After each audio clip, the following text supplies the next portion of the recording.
All right. Well, good morning, good afternoon, good evening to all of our fellow ISCT members joining us from around the world. I am thrilled to welcome a very special group to ISCT TV today. I'm excited and proud to welcome a group of technologists and laboratory professionals from our Cellular Therapy Laboratory here at The Ohio State University, where I serve as the Associate Director alongside Director Lynn O'Donnell, a founding ISCT member.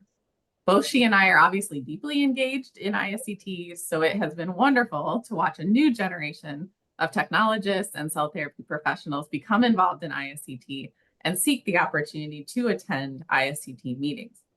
And so today, ahead of the 2024 annual meeting in Vancouver, Canada, the Telegraph editorial board thought it would be fun to bring together a group of people to discuss the annual meeting and share tips and tricks for making the most of the time with our amazing cell and gene therapy community there. So today, I'm excited to lead this conversation between some lab members who have recently attended an ISCT meeting and other lab members for whom Vancouver will be their first ISCT meeting. And so to start, I'm going to let each of our lab members introduce themselves and their role, and then we'll get into the discussion. All right, so let's start with the ISCT meeting veterans. Hillary, can you start, please? Yeah, I'm Hillary Bradbury. I'm the Technical Operations Director in the Cell Therapy Lab here at Ohio State. And I've attended several ISCT meetings. Beth, can you go next? Hi, I'm Beth Denault. I'm the Cell Therapy Laboratory Manager for here at Ohio State at the James. I've also attended several meetings, both regional and local meetings.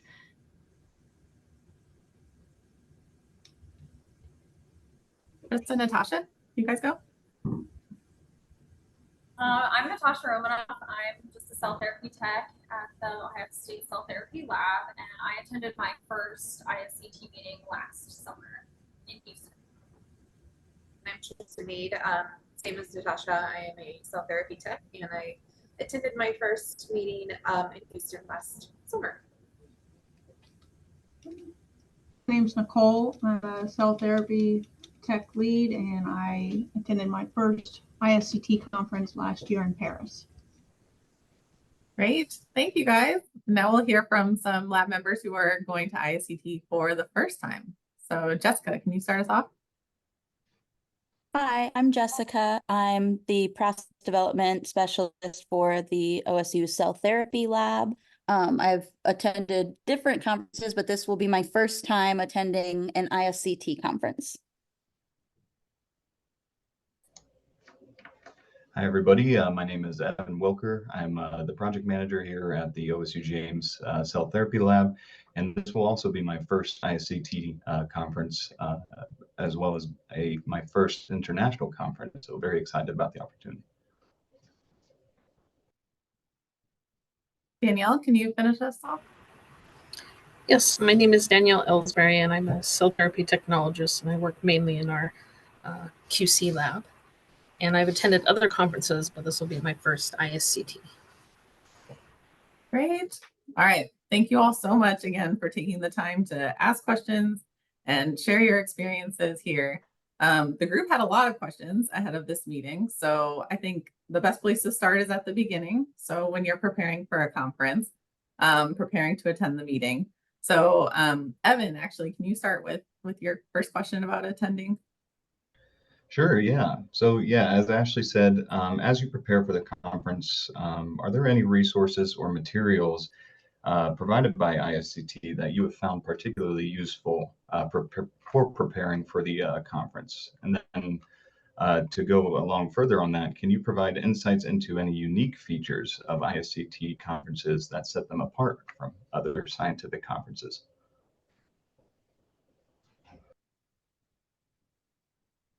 Anyone want to go first? So in preparing for the conference, I found ISCT, they have an app, and they also publish all of the descriptions of their plenaries and their breakout sessions ahead of time. So I found that really helpful to read all the descriptions to gauge what is going to be more interesting for me. And then you can actually select those sessions and make your own schedule, which is very helpful. No prompt to you when your sessions are about to start that you're interested in. And it's also very helpful for if you go to a session and it's not as engaging or as interesting of a topic or as relatable as you thought it would be. So then you can also have like backup sessions to attend, and then it's easier to navigate around the conference space that way too. I agree with Natasha. The app was very helpful.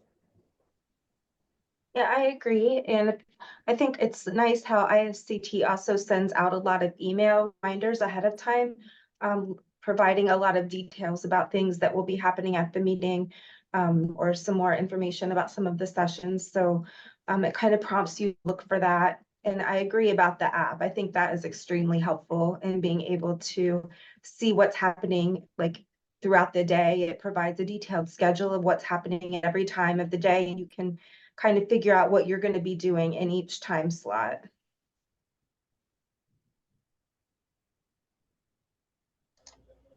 Thank you.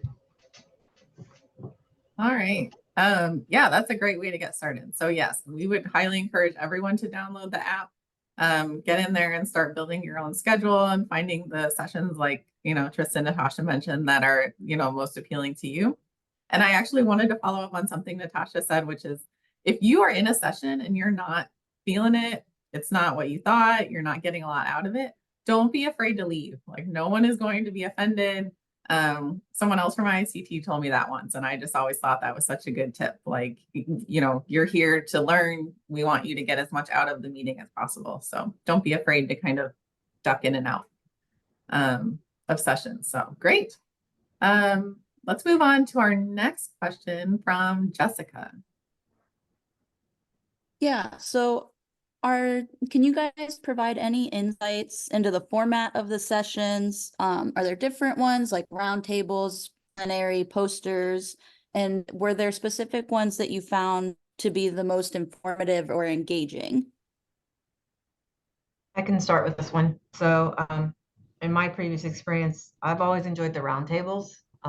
There seemed to be a little less structure, and they're more I felt easier to answer questions or interact with the team. It wasn't just one person lecturing so much, and then usually the roundtables are not as scientific, so it's more day-to-day operations, in my opinion. So I found them very useful and easier to interact with.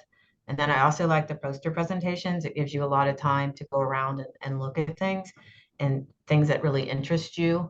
Gives you, again, a chance to interact with someone one-on-one and talk about what their poster was about and what you might learn from what they did and different strategies they had in what they did. So I found both those ways very useful for me. I'd agree. The roundtables are my favorite aspect of the conference. They were the most memorable, I find.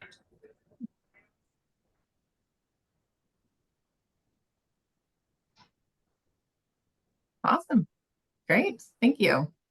All right. So then our next question will come from Danielle.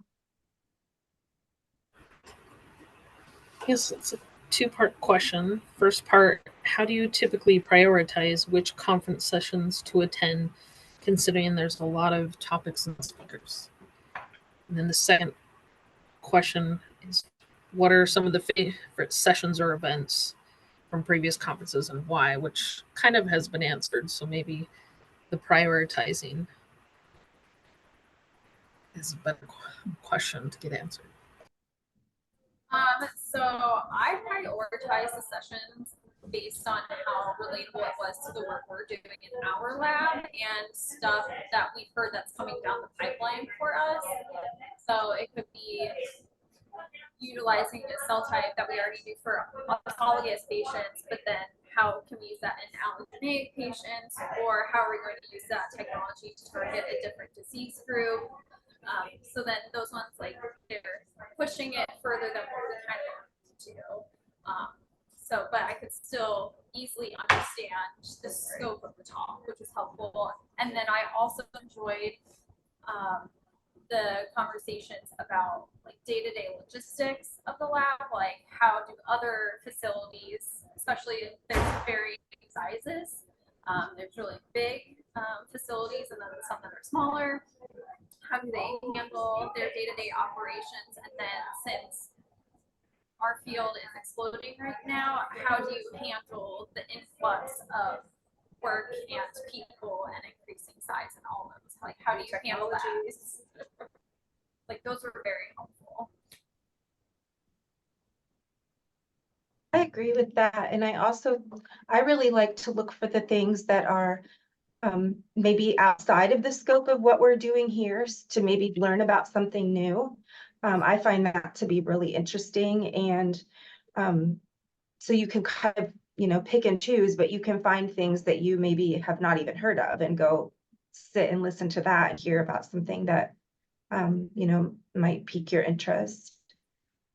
Another thing I think is really helpful is when you have a large group or, multiple people from the same center attending, you can kind of discuss it with each other ahead of time. And if there are multiple things at the same time that you are interested in, you can kind of split so that one person goes to each thing, and then you can come back together and share that information with each other. So I think that's really helpful when you have other people from your center that are going. If I may add, if I learned anything, choose the topics that relate to you the most. Because I went to a couple that were just way over my head. I'm like, I don't understand any of this. And those are the ones when you get up and leave. Move to something else. So, like, if it's related to a topic that you know nothing about, you're not going to learn anything in that talk. So stick with what you know. Yeah, thank you. I wanted to ask Nikki too, like as someone who primarily does testing, do you find that there are sessions that have represented that well, or what do you tend to prioritize? I went more with, what our lab was doing at the time, which was CAR 19, so a lot of those, and then operations things. I didn't really notice a lot of QC testing things, but maybe I just missed them. I've seen some posters already from this year in particular that there's more of that, like discussion, I think, happening in maybe the poster session. So we'll have to have like some people, like Hillary was talking about, like divide and conquer. It's the name of the game. If you are lucky enough to have multiple people there, yes, absolutely strategize and like to cover everything. Because I don't think there's ever been a session where there's not like 2 roundtables that I want to go and I wish I could be in 2 places at once, or the plenary, use some of that time to go look at posters or whatever. So I think that's great advice too, Hillary. Yeah, divide and conquer, and you'll hit everything. All right, let's circle back to Evan for our next question. Thanks, Ashley. Yeah, as an ISCT newcomer, I think what I'm most excited about is connecting with some of the collaborators that we've made over the years and only talked to virtually or through email, as well as creating some new connections too. So how do you approach networking at the ISCT conferences, both formally through scheduled meetings and also informally during breaks or social events even?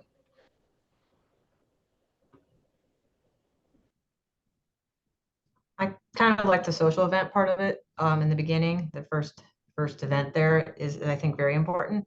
And if you are new, I think it's important to kind of coattail onto somebody that is like somebody that's been many times. Obviously, they have a lot more people connections, and it is actually a small group of some of those people. And so if you meet people there, then when you see them in the meetings later on, you're more comfortable talking to them and interacting with them.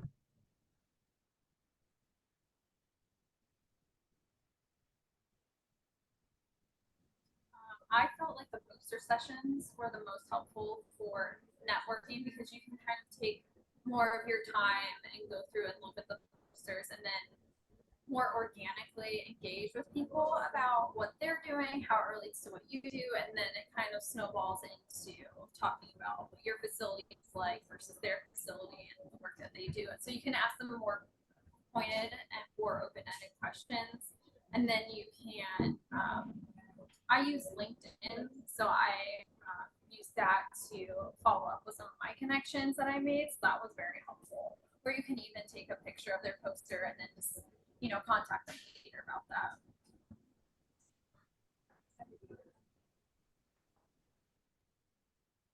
Yeah. I guess I'll highlight too, you guys weren't at an international meeting, but at this coming international meeting, there's going to be an ESP networking event. So that's also a great way for like early stage professionals to have a, a forum for getting to know each other and meeting new people. So wanted to put a plug in there for that. Did you guys think it worked to kind of like, did you find ISCT in general to be like a welcoming group, like easy to meet people? Like if you had a more, experienced person who introduced you, then you could follow up later. Everybody was super friendly. I mean, we mostly followed you around and met people that way. But yeah, everybody was very nice and everybody seemed very welcoming. And yeah, and everybody was very open to discussing what their work was, what their facilities were like, but then even just, more personal, casual conversation as well, and like how they're enjoying the conference, what they're interested in. So it was really great. It's still very overwhelming for our first conference last year. So we probably didn't network as much as we probably would if we went again. That's fair.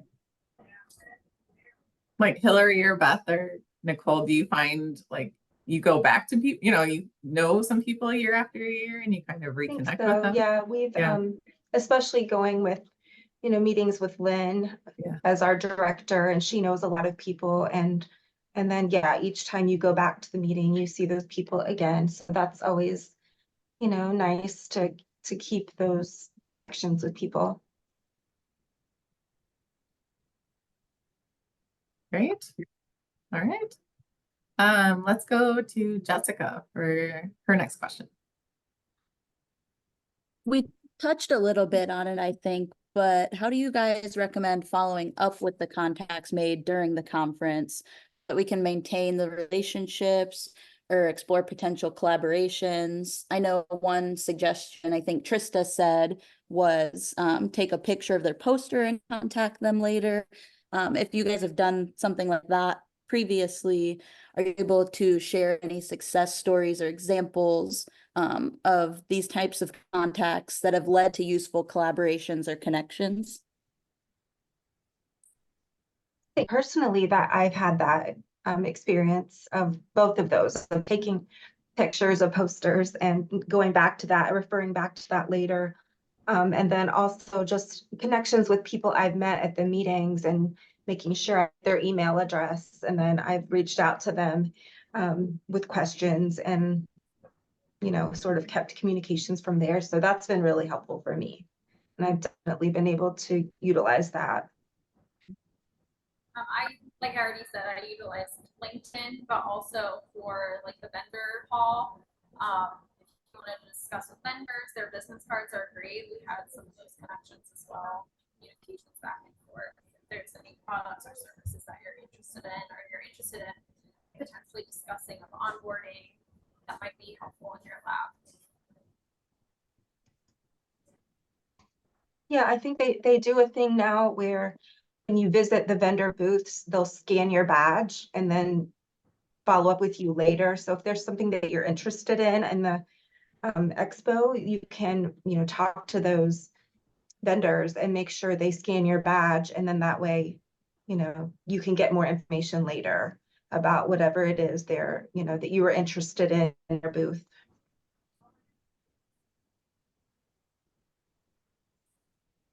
That's a great call out, Hillary. I forgot about that. But yeah, that's been really helpful because sometimes I forget, and then it's nice that they'll follow up with you after they scan your badge. So that is great. Yeah, because you see so many things that you like and that you're interested in, you might not always remember like what they were. So if they're reaching out to you, that's helpful.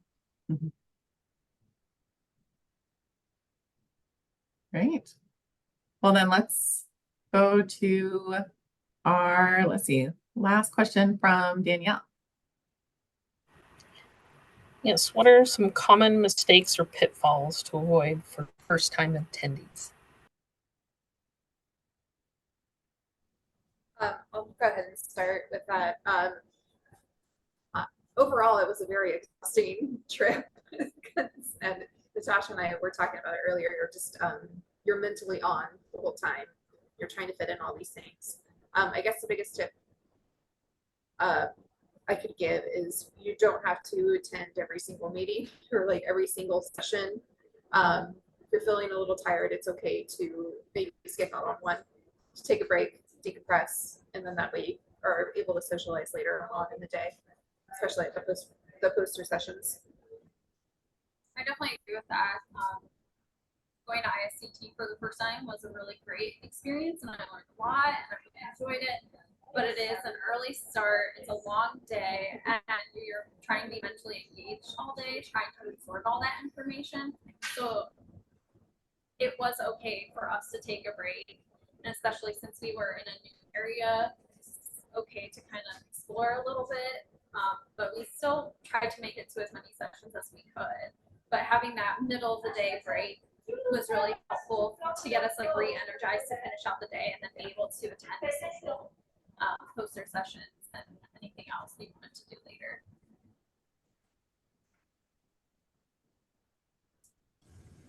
So I would say, which has already been stated, if you're in something and it's not really what you expected, don't feel bad about getting up and leaving. I generally would, but don't. Just go find a different one that you looked at and want to see. Also say try to find a strategy that works for you to help you stay engaged in sessions. So I took a notebook for myself to take physical notes on. That's just a really good way for me to stay engaged in the conversation and the presentation. That might not be for everyone, but I would think you should take the time to think about a strategy for that as well. Definitely take a notebook. Don't write notes all over your little pamphlet that they give you, because you run that really, really quick.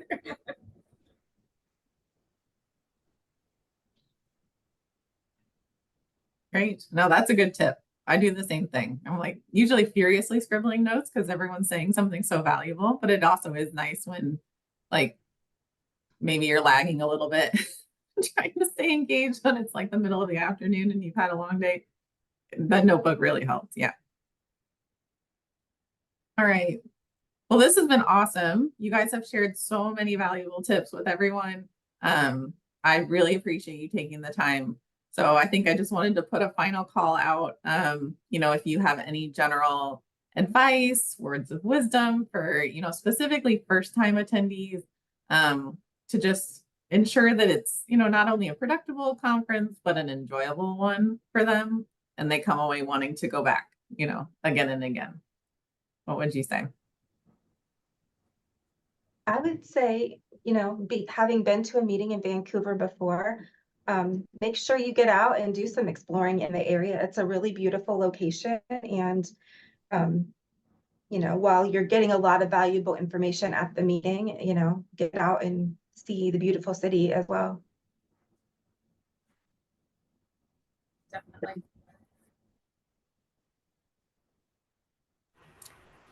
My kind of odd advice for being to meetings in general is you never know how cold the conference rooms will be.